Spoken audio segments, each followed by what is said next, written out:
Hello, and welcome to Season 5, Episode 4 of the Midwest Gaming Classic Podcast. I'm your host, Jason Garris, panel director of the Midwest Gaming Classic. In this episode, we're diving into what it means to have your career and your life permanently linked to an iconic video game character. Our guests today are legends in two different corners of game culture. Jon St.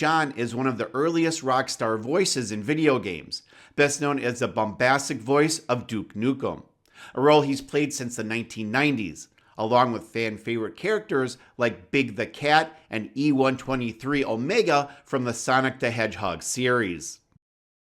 On the musical side, we're joined by vocalist Johnny Gioeli, whose work is instantly recognizable to Sonic fans around the world. As the lead singer of Crush 40 and longtime collaborator with Sega composer Jun Senoue, Johnny's voice powers some of the most beloved Sonic themes, including songs from Sonic Adventure 2, Sonic Heroes, Shadow the Hedgehog, and beyond. We'll explore what it's like to be forever associated with iconic characters, how Jon embodies a tough-talking action hero in the recording booth, and how Johnny channels blue blur energy on stage and in the studio. We'll talk about the similarities and differences between bringing a character to life with a microphone versus a guitar amp, how fan expectations shape their performances, and how it feels when a single role or a single song defines you for an entire generation of players. Stick around as we go behind the voices, behind the music, and into the reality of being associated with iconic characters with Jon St. and Johnny Gioeli. And you know what? Enough of me talking. Why don't we get to the podcast?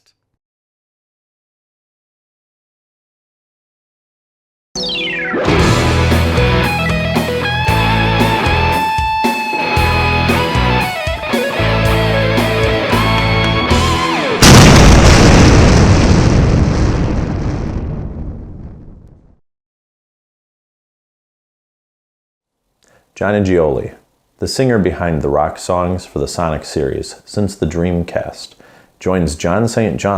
the voice of Duke Nukem, which originally premiered on the PC, as they discuss what it was like to become associated with an iconic character in this presentation.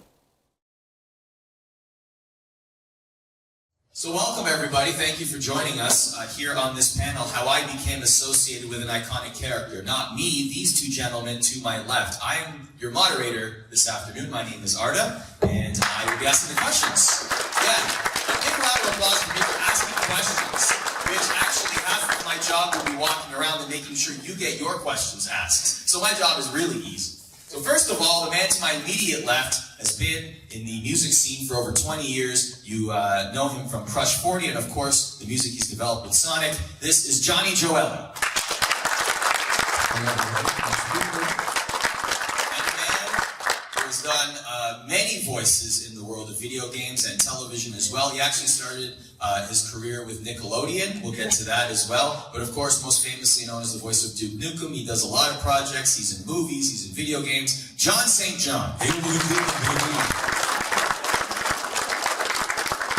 let's start here, gentlemen. We're going to get to how you became associated with the characters this audience certainly knows you most for. But Jon, I'll say Jon and Johnny. This is going to be very, Jon and Johnny, what a team jam, double jam. So Jon, let's start with you. You didn't wake up one morning early in your career and become Duke Nukem. What a dream come true that would be. Jon St did though. Apparently, the third Jon who couldn't make it to this panel, all of a sudden became Duke Nukem after years of taking bumps. So tell us a little bit about your career path and where your journeys have taken you. Oh, okay. Well, my career started out at 14 years old in a small town in North Carolina where I decided I wanted to be a radio DJ. Went down to the local radio station, said I want a job. They said, well, let's hear you go downstairs and record some stuff for us.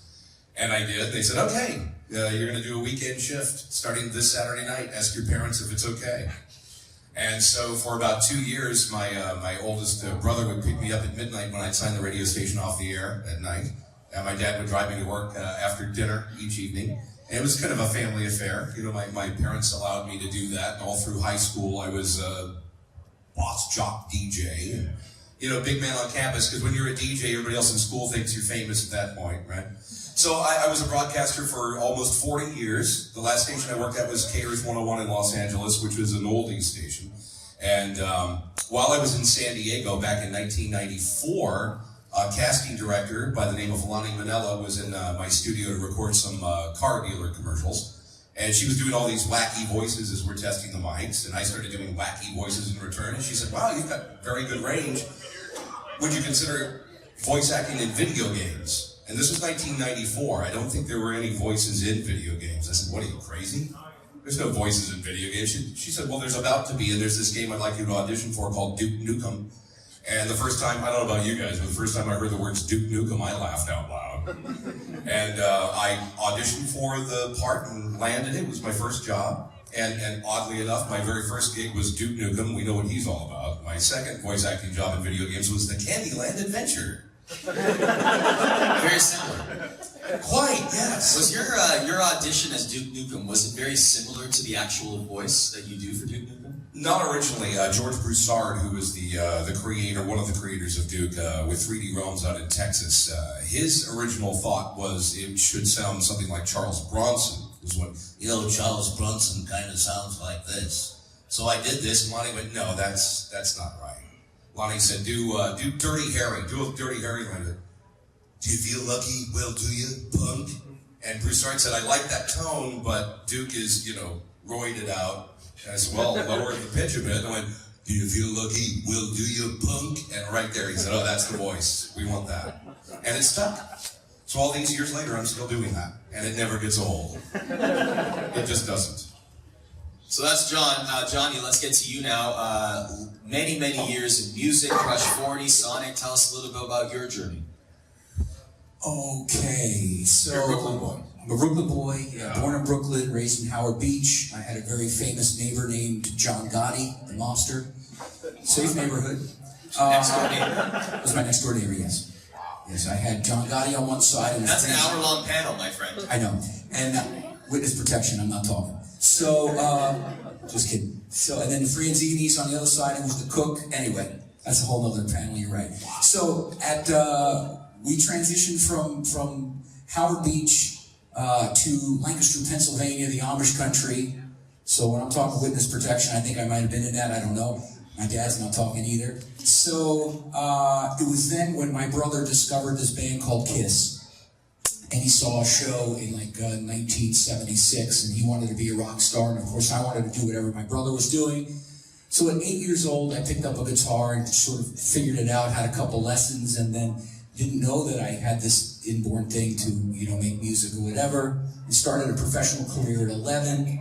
I'm going to make the terse and quick snapshot. So I have, I don't know, 50, 60 albums out worldwide. You guys know all the Crush stuff, Hardline, Axel Rudy Pell, on and on and on. I still tour like a madman. I'm on tour till April of 2019. And and so I think my kid's name is Brandon, but I can't quite remember. And I'm going to retire soon and do some exotic dancing at the senior center. That's my next, because I haven't done that. Lucrative. So lucrative, yes. Good tips. Yes. Wow, you are busier than a one-legged man at an ass-kicking contest. That's right, one-legged kickboxer. Yeah, there Can you it imagine is. that? But anyway, yeah, so that's, you know, basically my career. Started in 1998, did my first Sega thing with Sonic Adventure. Actually, no, it was before that. You guys, when did I do my first thing? It was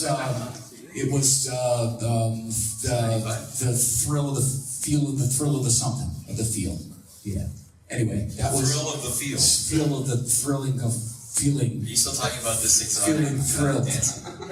So yeah, I get the dancing thing. Thrill I of get the field. I get the dancing thing confused. Anyway, 1998 I started, and thanks to you guys, it's been still going, still working with Jun Senoue. We still write music together. We're working on something that I can't disclose, but it's wonderful. It's How been did great. how did the connection with Sonic come about? So Jun Senoue was a fan of the band Hardline that I started with Neil Schon from Journey, Dean Castronova from Journey. And so he got in contact. Music industry's a small industry. We all know each other. Incestuous. Yes, a little bit. And nothing like video games. Nothing. Nothing like. So June contacted the guitar player of the band called Whitesnake, if you know them, and they called me and said, "Hey, this guy wants to do some video music." And I said, "What the heck is video music?" And when he showed me what was going to happen in the industry, I was actually pretty wowed. I thought, this is cool. Similar to what John was saying about character voices, I was blown away that there could actually be an opportunity where music is in a game like a soundtrack album is in a movie. So immediately I put my tiny little brain to work and said, "June, we should form a band so that the fans can relate to the band or relate to the game or both." So that's how it actually starts. And I met June. He flew in from Japan to LA. We recorded some stuff, and I just texted him just 10 minutes ago. That's why I'm late and sweating. So your processes certainly are a little bit different, but still for the same medium. So John, take us through how exactly the voice of Duke Nukem comes to life and the mechanics of it all. Like, how does it come about? Gee, how do I answer that question? Just like, so they tell you, okay, is it as simple as here's your script and these are the lines? Pretty much, yeah. The original Duke Nukem 3D game and the ones that followed in the early 90s, Manhattan Project, Zero Hour, all of those. They were all directed by Lonnie Manella, who told me to keep my teeth clenched at all times. So I'm always talking like this and sounding like I'm very angry all the time. Which I guess worked out pretty well for the character. As years went by, and the funny thing is, Duke Nukem Forever, that game took them 12 to 14 years to finally put out, which really pissed off the fans, because when it did come out, they expected the graphics to look like Call of Duty. I said duty. But it was an old school game, so the critics panned it pretty bad. But the true fans know that it was still in the tradition of Duke Nukem. It was the same character, the same kind of action and interactivity. But the beauty of the Duke Nukem Forever game was when they called me and said, "Hey, we're actually going to put this game out. We need you to record all the voice tracks." I said, "You're going to fly me to Dallas?" They said, "No, you do it from your home studio. That'll be fine." And I said, "Okay, who's going to direct?" They said, "No, you've been the voice of Duke for, how many years now? Just direct yourself." I was like, "All right, no more clenched teeth." So I got to start, emoting a little more and being, having a little more personality and inflection to the voiceover. And so Duke has changed a little bit over the years, but mostly because it went from 8-bit recordings to 16-bit recordings. So some fans will go, "Has your voice changed?" No, it hasn't. The difference between 8-bit recording and 16 means that you can actually hear the quality of it now. You couldn't tell in the old days that those 8-bit recordings in the original Duke games sounded like crap. How much of the recording you did for the Duke Nukem games happened in your home studio? Everything since Duke Nukem Forever. I do all the recordings from my home studio now. So is it like you literally roll out of bed, go down to your studio? Oh yeah. Do it in my bathroom with a cup of coffee. That's the image I want you guys to take home when you're sorry. Releases. Yeah. Imagine him recording in his bathrobe with nothing underneath, and that's how you can now enjoy playing. God, that's a mental image even I don't want. So sorry, you guys. That's just inappropriate. So, it's interesting because both Sonic and Duke Nukem are experiencing this resurgence, right? Like, there's new Sonic games out on different platforms. Duke Nukem is in movies. Ready Player One is a great example, even as a cameo. Tell us about that. Oh, how long did that take? I just knew about a year ago, Randy Pitchford, the president of Gearbox, called. He goes, "Hey, just want to let you know Steven Spielberg has licensed the Duke Nukem image for his movie Ready Player One." I was like, "Yeah, give me a voice line, give me a role." He said, "Oh, no, they don't want any voice in it. He's only going to appear for 4 to 6 seconds. I was like, "Oh, great." But still, I'm thrilled that Duke makes the leap to the big screen, which is kind of nice. And then the rumor started going around a little while ago that Jon St was talking to, what's his face? Big Bombs. Michael Bay. Thank you, Michael Bay. Don't you love how we all knew that? Oh yeah, Big Bombs, Michael Bay. Everybody but me, because I really was not that psyched to hear that Michael Bay was going to direct the film. But director for a Duke Nukem movie, why not Michael Bay, right? It's a perfect choice. My only with it is that I wanted it to be an R-rated CG movie. So unlike all of the other video games that became movies, this one could stay authentic. It could look like the game. It could feel like the game, sound like the game.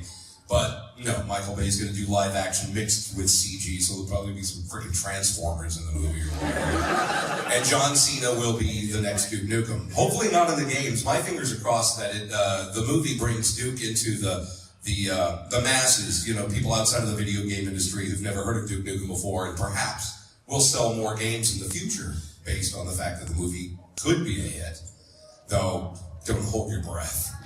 How many video game movies have been really good? I don't know, that Super Mario Bros. Movie from the 90s was amazing. Come on, let's hear it. Big round of applause. Are you kidding me? Why do you gotta be Epic. So, Johnny, how about this? I mean, Sonic, certainly people in this room know your work with Sonic, but how much, like, throughout your travels, do you get associated with that character? Like, does it always get brought up to you on a daily basis, or is it only at conventions like this? Like, how often do you hear it? No, it's actually, it's blows my mind. The fan base is immense. It's like larger than any project I've ever done, to be honest with you. And you know, the numbers here prove it. And it was just funny because tonight we're doing this after show party thing, right? And I'm gonna sing. None of you are invited, by the way. It's just for us elites. Yeah, it's just So if you don't have this, you're not going. No. Hey, they didn't tell me about it. You see this? It says VIP people. So I know, right? You can have mine. So tonight, I don't know, like 9:30. So I'm gonna sing some of these tracks, and in preparing for it, I just went onto Spotify and I'm like, okay, shoot, I want to remember how to do this one properly. And I'm like, what? 1.9 million plays? What? Are you kidding? Then I realized I'm not collecting royalties on those, and I better call Harry Font's agency right away. No. So, yeah, it blows me away, really, honestly. The fan base is very loyal.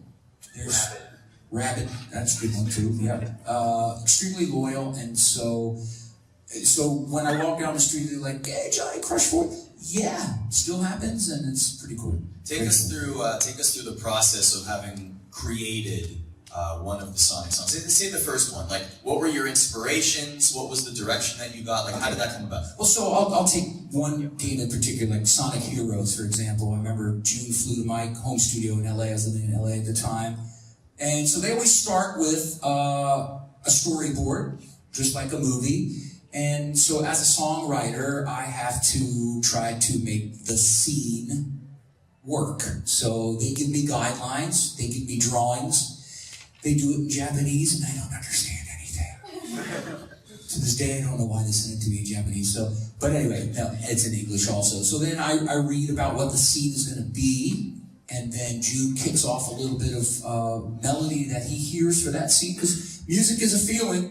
So you have a scene that's trying to portray something, you're trying to make that scene pop, and then you want to support it with music and make the feel kind of work. So that's really been the process. Storyboard, this is what the scene's about, and then June comes to my studio, and I just go wild lyrically and with melody and just kind of do my creative thing. Oh, I have a follow-up to that. Okay. Okay, so you know our association with Sonic Adventures and Sonic Heroes, I'm Big the Cat. Hi.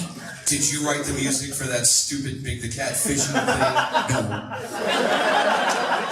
Okay, I was going to ask what your inspiration was for that, but it was probably the stupid-ass voice I did for Big the Cat. Maybe it would have been, but it wasn't.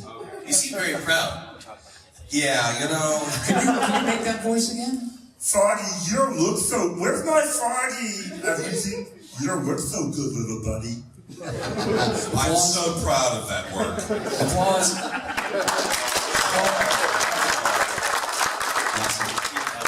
It's pretty funny. It's like that. Yeah. How often did people ask you to do the voices when they meet you? Like, every time. Everybody wants a recording of Duke Nukem saying something to their friend. Usually at panels, I end up plugging people's phones into the PA and doing prank calls as Duke. I end most of my panels that way. Oh, wow. Oh, yeah, it's a lot of fun. And I do custom recordings for money as Duke. I'll say this is Duke, but I won't say this is Duke Nukem because I don't own the rights to Duke Nukem. but I'll happily say, this is Duke, and it's Johnny's birthday. Happy birthday, Johnny, you ugly son of a bitch. $150, please. Thank you. Gotta make money somehow. You know, video game work is, those projects are few and far between. I make most of my money doing commercial work. So tell us, actually, you do have a really interesting resume outside of video games as well. Nickelodeon, commercial work, like take us through that. In fact, you have a little claim to fame with Nickelodeon as well. Well, amongst my children anyway. I have 3 kids who are all, well, they're not kids anymore. My youngest is 20. But as they were growing up, they didn't give a damn that I was Duke Nukem or Big the Cat or Axe or Kunka or any of those, characters I do. But I used to do sound design for Nickelodeon when they would put out SpongeBob DVDs. I was the announcer voice, and I would put the sounds together and mix the music and such. And one of the projects, one of the first ones I did was called Legends from Bikini Bottom.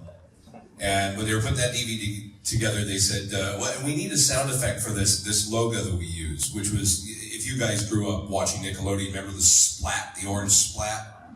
Okay, so I had to create a sound effect for that. So I did like 20 takes of me going until I layered 3 of them together that I thought were just right. And they used it on the DVD, and then they called me back and they said, hey, we'd like to use that for broadcast. We'll pay for it. Okay. So every time that splat appeared on screen on Nickelodeon, that was me going.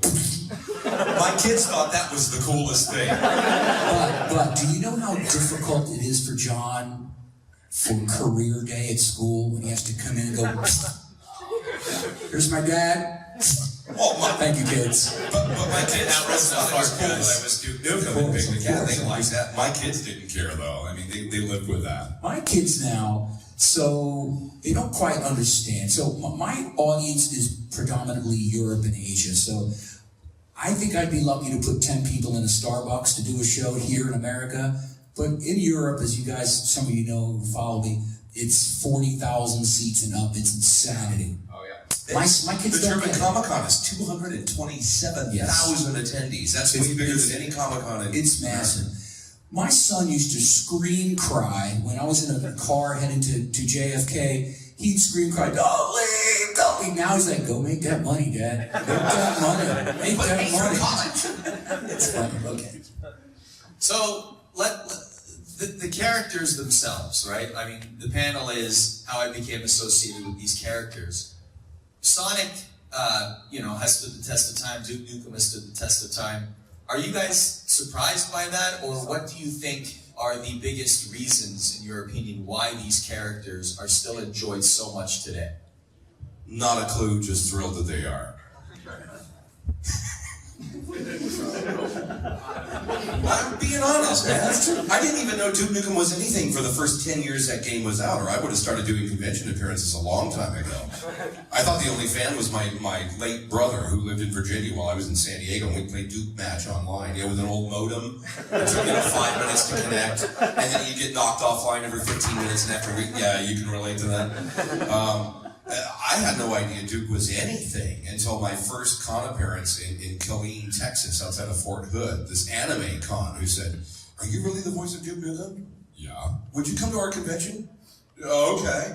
And there were, 1,000 fans who wanted autographs. And went, oh my God, this Duke Nukem is something after all. I had no idea. I better make t-shirts. I think, speaking for Sonic fans, and it was just it's a good memory. It was a good place, right? I mean, you grew up with it. It felt good. It was cool music. It was fun. It was decent games. Some not so good. But, do you want to name them? Good. So it was a very polite crowd. Yes, very polite. The Sonic 3.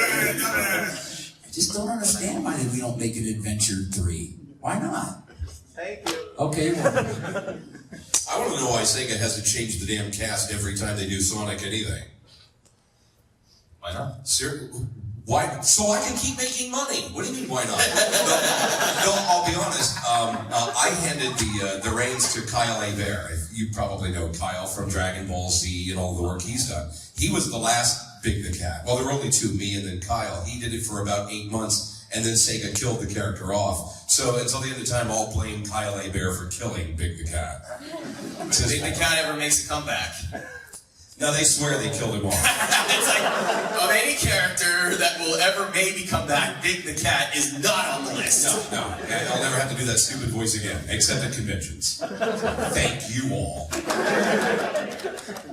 But you make t-shirts. There you go. Before we get to some questions, I know you guys have a lot. I'm going to actually walk around, so just feel free to raise your hand, and I'm going to come around with a bunch of questions. Tell us what's on your plate now. You guys are very busy. I know you're touring till like 20,775 or whatever it is. But you guys have some cool stuff on your plate coming up. Tell us about it, John. Oh, okay. As soon as I get home, on Tuesday morning, I'll start recording This Is the Police 2, which is a pretty cool game, a role-play game, about a cop who's about to retire after 30 years and he's becoming corrupt. He's going to steal $500,000, depending on how you play the game. His name is Jack Boyd. He talks like this. He's kind of a hardened badass. Several other games that I've signed NDAs for, you know how that goes. I can't talk about them. I can tell you that Duke Nukem is being inserted into other games that are not Gearbox games, like Wild Buster Heroes of Titan. You can now play Duke Nukem in that game. The Bulletstorm game, Full Clip Edition.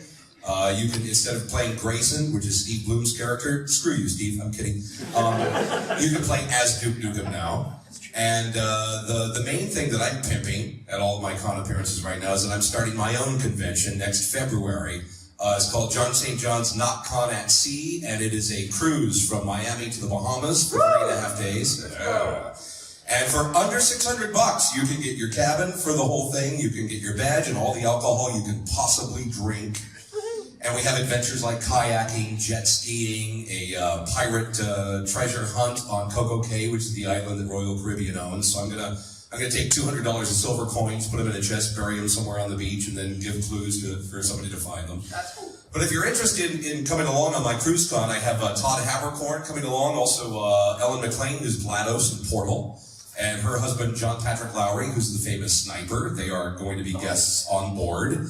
And just go to notcon.us. That's notcon.us. And maybe in February you'll consider coming along on my cruise con. And maybe he will do an answering machine message for you. Just maybe. Everybody gets a voicemail. Oh, everyone. Everybody gets a free one. Sweeten the pot. If you come on the cruise con, don't ask me for one free here at this convention because, no, I'm kidding. I might do it. Johnny, what are you doing? I am starting a new line of sequin jockstraps to be released through the Nordstrom. I'm just kidding. It's a little itchy. What do I have next? Just released an album with Axel Rudy Pell called Night's Call. I leave next Saturday for 17 shows. Let's see what else I have. I've recorded 4 or 5 albums in the last 4 months. It's been insane. Yeah, but the one I'm most excited about, sorry, Axel, I looked up like he was up there. Hi, Axel. He's not up there. But is my solo album, my first solo album in 50 plus albums, which is pretty cool. All right, thanks. And were you a pledger, sir? Did you pledge? Oh, you cheap bastard. Okay. By solo, are you playing all of the instruments? I am not. So, solo as being my first record that I wrote without the other writers. But I do play all instruments, but not on this particular album. So it's pledgemusic.com /Johnny Gioeli. And the reason I ran it through Pledge was because donating all the money to this young man, Joe Barber, who had a diving accident, became paralyzed in my hometown. So I said, I got to do something. And, short of just cutting a check and saying, here you go, because everyone can do that, and that's great. It's awesome. We need to do that. It's very expensive, I said, I got to do something more. So I involved fans all around the world through Pledge. We're 214%. We've raised a lot of money for this kid. Yeah, it's really cool. That's really the concept is so cool. I'm so proud of it. It's called One Voice. And the album cover is my image, but with thousands of fans in my body. It's cool. And that comes out July 13th. So, and then, of course, I'm just touring forever. Starting Buy that on iTunes? Yes. Yeah. Buy it on iTunes. Fantastic. I want to make sure I left ample time for all the questions. I said, just raise your hand. I'm going to come around, try and get to as many of them as possible. I will bring the microphone. I see you raise your hand first. Let's go with you. What is your name, sir? Eric, I'm actually one of the other guests. Question, John. Hi, Eric. Being a musician myself, what is your favorite acts? Oh, favorite acts. And you mean AXE or ACT? AXE for sure. Okay, yeah. I'm a Les Paul guy. I'm a Gibson Les Paul guy. Old school. What's that? No love for carbon? No, I'm a Les Paul guy. I'm a humbucker Les Paul guy. There Yes. you go. What is your name, sir? My name's Kevin. Hi, Kevin. I was actually wondering, how did you guys feel about your projects before and then after? Looking back. That's a good question. Got this, John? I was relying on you. Same. Well, you know, they all vary. I was excited about a lot of the games I did, and then playing them later on, I was not too thrilled with them. Sometimes I'm not happy with my performance, but not based on what I did, but what the director required from me. Like there's this game called Evil Zone, which is by far my worst acting ever, but it's because I was doing exactly what the director wanted. Look it up sometime. It sucks. I'm dead in that game, and the performance is just stilted, stupid. The voice is bad. So sometimes, you know, you'll play a game after you've recorded it, just wondering what it's like, and it sucks. I have a little story about a Sega Dreamcast game, if I may. What was Sega Dreamcast, of Anybody course. remember that thing? The game was called Blue Stinger, and there was the director was on the phone from Tokyo directing, you know, in Los Angeles where I was recording. And I was the narrator in several parts in it, but we're doing the narration role, and I'll give you the Reader's Digest condensed version. She goes, okay, at the end, we want you to say, you know, da-da-da-da, Blue Stinger. I went, Blue Stinger? She goes, no, Blue Stinger. Okay. New from Sega Dreamcast, Blue Stinger. No, Blue Stinger. Okay. New from Sega Dreamcast, Blue Stinger. No. I swear to God, 72 freaking takes of me going, Baloo, Stinger. And they take 36 of Baloo and take 50 of Stinger. And then when the game came out and I played it, it's me going, new from Sega Dreamcast, Blue Stinger. Thank you for wasting my time. So we're not always happy with the outcome, you know, long and short of it. Some games I'm very happy with, like Duke Nukem Forever. I love the way that came out. Twisted Metal 4, I don't know if you guys ever played that. I'm that crazy sweet tooth spokesperson clown that sounds like the Crypt Keeper from HBO. I was very proud of that, though. My voice was like this for 3 days after recording it. What does an average recording session for you take? It all depends on how much dialogue there is, but like Duke Nukem Forever, I remember that took me about 3 hours to do every line. And I give them like 10 takes of every line so that they have choices. Cool. What's your name? Emmy? Hi, Emmy. Hi. So to kind of both of you, what would be some basic advice to that you can give to someone who wants to get into singing or voice acting? Stay in school. It's not an option. I'm just kidding.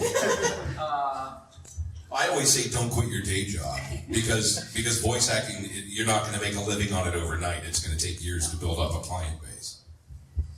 Yeah, you know, that's a very good question. Hard one to answer. Creative people, you know, that whole industry, it's difficult. You have to start. I'll tell you that right there. And it's a lot of resources. You know, you have to just connect with as many people in the industry as you possibly can. Work the contacts, be proud of your work, go to conventions, talk to people, show them your work, social media, do the whole thing. I mean, you guys know more than us old folks up here how to do this stuff. I have to use an iPhone because I'm old. That and creative guys like us, we're left-brained. So we're not intellectual, we're creative, and that makes the business part of it rather difficult. Actually, I have a follow-up to that. Is you told the story earlier about how you were a broadcaster and somebody heard your voice and said maybe you should consider voice acting. Was that ever a dream? If that meeting never happened, would you have eventually gotten into voice acting at all? I think I would have, yeah, because the radio broadcast industry went to hell in about 1992. And for any of you who are interested in radio broadcasting, it is not a career choice. Don't do it. Trained monkeys sitting at computers run radio stations now. But I gotta tell you something. I always wanted to have that voice. And I'm going to give you an example. Listen to the difference.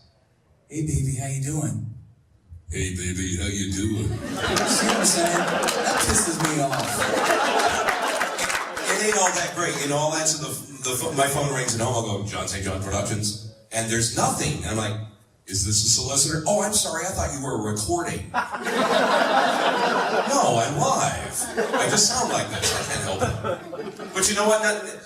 Voice actors, most of us don't like my natural voice I'm speaking in right now. I think I sound nasally and whiny, and I can't stand my natural voice. Thank you. You can't either. But when I put on a voice, then I'm happy with my performance. But my regular voice, I can't stand it. And mine, I need it because I have to live and learn. I need it up there. What's your name, sir? Sorry, speaker. My name's Jody. I had a question for Jon St. John. I'll answer it. I'm a big fan of voice acting in general. I was just wondering, who are some of your favorite voice actors? Mostly because they're my personal friends, too. Billy West is one of my favorites. You guys know who Billy is. He's the entire cast of Futurama. He's the Honey Nut Cheerios bee. He's the Red M&M. He was Cat Dog. He was Ren and Stimpy. Also Jim Cummings, who is Winnie the Pooh and Tigger. And the most impressive thing,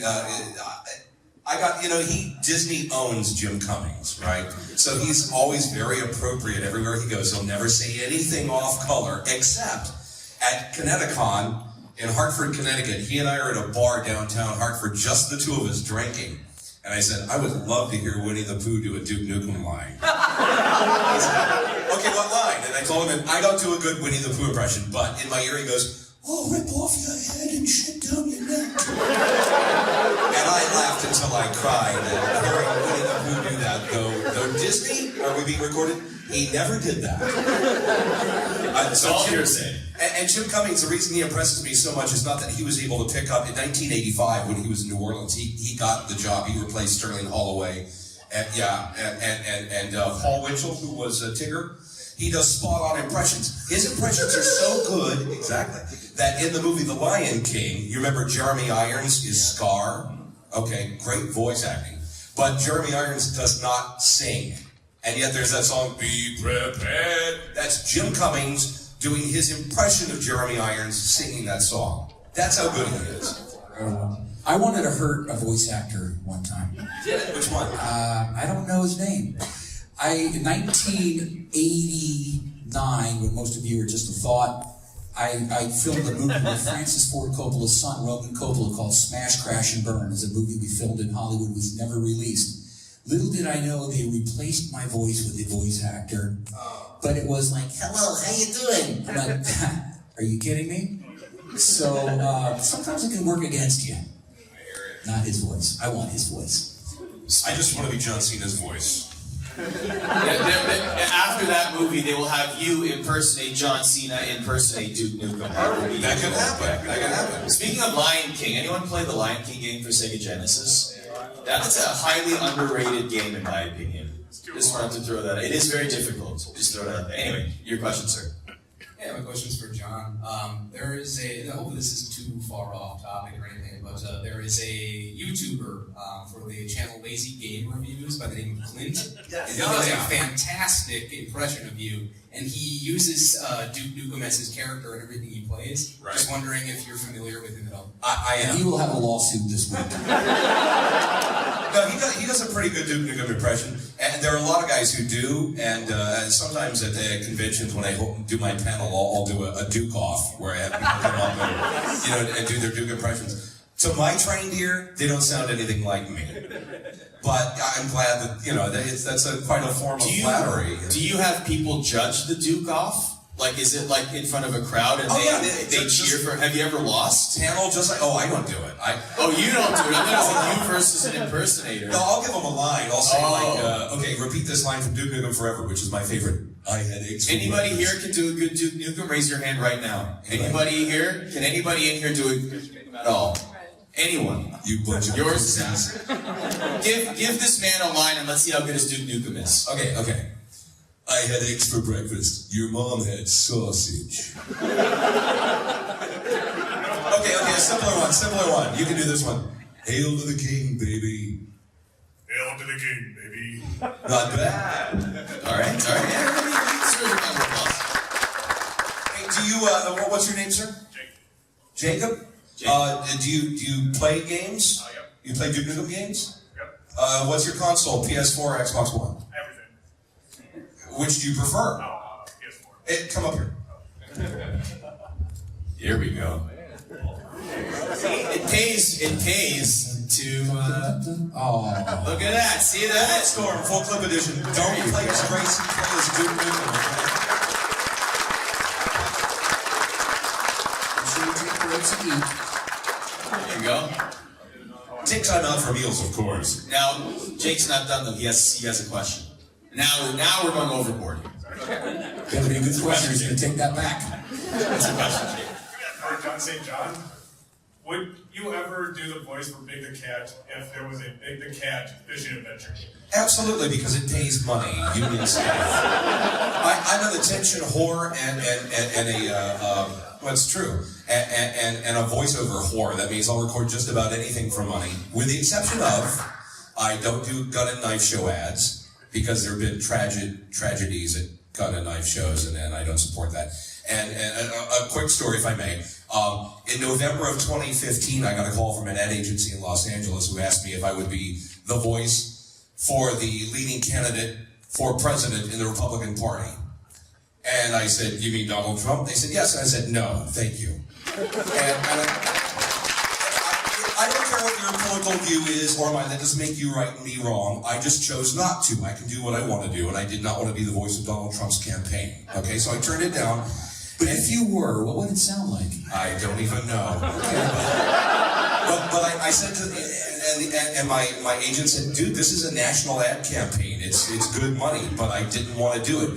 So I posted on Facebook how I hate to turn down jobs, especially a national paying job like this, but I couldn't in good conscience do it. And Huffington Post picked it up, Reddit picked it up, it went viral, and a month later I get a call from Wheaton Kennedy in New York, which is the ad agency for Anheuser-Busch.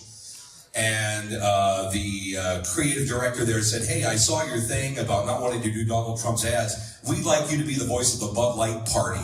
So all through 2016, on all those commercials with Seth Rogen and Amy Schumer, I'm the one going, the Bud Light Party, raise one to right now. And that was the highest paying job I've ever had in my entire career. So it's only for what you believe in, and it may pay off. And it did. We have time for a couple more questions. Jen, what's your name? Oh, you're out of range. I'm out of range. All right, let's move a little closer. All right, what's your name, sir? Randy. Randy, what's your question? I just wanted to know, I know a year or two ago they had an issue with the Video Game Association, the Actors Guild and such. Was that resolved satisfactorily for all the voice actors? Not yet, no. I still can't do any AAA games because I'm not going to cross the lines. But I do a lot of independent games, so I'm still busy doing them. But the big ones like EA Sports, no, there's still issues there because the voice actors want residual pay. For like every 1 million games sold, they get another bump here and there. I don't care one way or another, quite frankly, but I'm not going to cross the line. We have the same issues with music, with Spotify and all the digital downloading and stuff like that.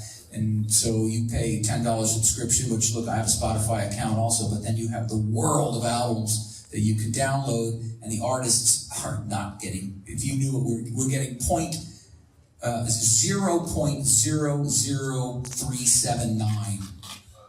Okay, that's like an igna-frickin' penny. And so we shared a common, it's an ongoing battle constantly. At least now we know what an igno penny is. Yes. What's your name, sir?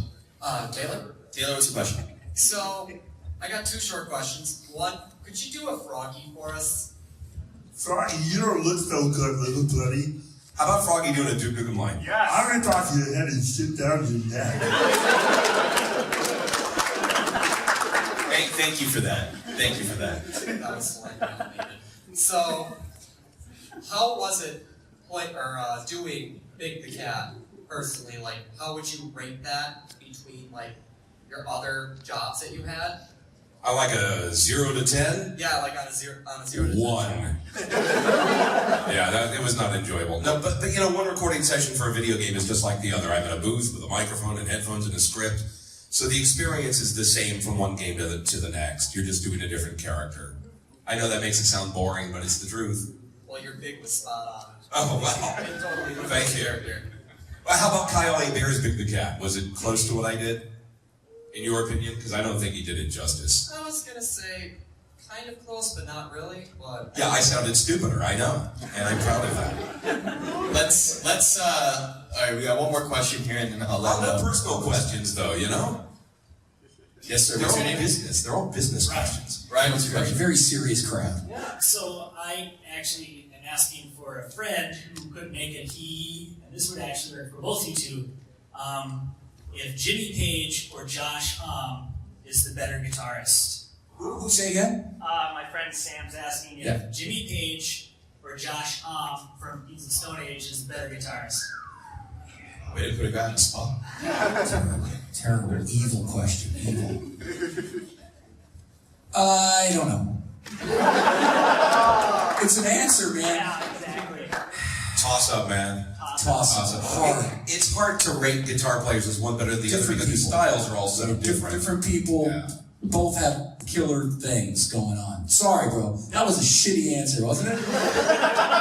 Good question. Shitty answer. Since he's recording it, you might as well say it was an awful question. That was an awful question. Don't ever ask that again. Yeah, thanks a lot, Dad. Okay. You pissed off Duke Nukem. How about, you like that? Now I'm gonna rip off his head and shit down his neck. Alright, last question from me is there a character or a job or something that you haven't done yet that you would love to do? Keep it clean. Oh. Any music for any game or anything at all? What would be like the something that's on your bucket list that you really want to do? God, I so want to give you this brilliant answer, but that ain't gonna happen. It's the embroidered job. I would just be grateful to continue. You know what I mean? I think there's this little Sonic legacy. I like to try to carry it forward because I have a lot of fans come up to me and say, you know, that song changed my life, and I don't know how the hell it did, but it did. And that's what it's about. It's about a feeling. It's about having it mean something to you. So if I can continue making songs, making music that connects with people, I'm good with that. And I'd like to just be able to create a new character voice that's never been heard before instead of imitating others. Like a lot of my characters are just me doing impressions of other actors, like Kunkka in Dota 2. That's just me doing my Patrick Stewart impression. Hello, this is Captain Jean-Luc Picard of Federation Starship Enterprise. You know, it's just that voice. That was really good. Awesome. But a lot of the voices I do are Can you chant "We're number 2"? We're number 2. We're number 2. Just in the Emoji Movie. This is before take off that silly visor. All right, here's my last question for you. Who would win in a fight to the death, Sonic or Duke Nukem? Duke would just destroy. Hold on, make a case for Sonic. I think Sonic might have some advantages. He's smaller, he's faster. I mean, come on. Duke's got the guns and everything, but still, Sonic might have some advantage. If Duke could get one hand on him, he would rip his head off and shoot down his neck. So, you know, that's all it Who takes. do you guys think would win in a fight? I can't disagree with that. Duke by far, Always landslide. bet on Duke. Anybody Sonic. Anybody Sonic. There Hey, you go. listen, Sonic is training, all right? Give him some time. It's gonna be a tie. All right, that's our time. One more time, where can people find your stuff? Social media, anything? Everywhere. iTunes, Spotify, record stores if they still exist. Everywhere. Worldwide. Well, I have no room for any more friends on my personal page on Facebook, but Jon St. John-Duke Nukem on Facebook, if you want to like and follow me there. I list all my appearances. And my website, if you want to hire me for voiceover or recommend me for a convention, it's johnstjohn.audio, and there's no H in the first John. There you go. You guys enjoy this panel? Yeah! Big round of applause for our panelists. Do you have any married people here? Married couples? Married couples. Your wife, where is she? She's Why is she not sitting on Where it? is she? Back there? No. There are 4 animals that every woman wants. A tiger in bed. Yes. A mink in the closet. A jaguar in the garage. And a jackass to pay for it all. Good night.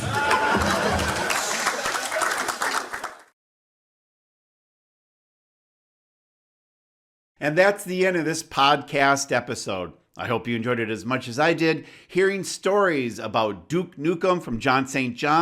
and Sonic the Hedgehog from Johnny Gioeli. We enjoyed having them at the 2018 Midwest Gaming Classic, and we hope to see them at the show once again. And don't forget to like and subscribe. It helps the podcast out immensely.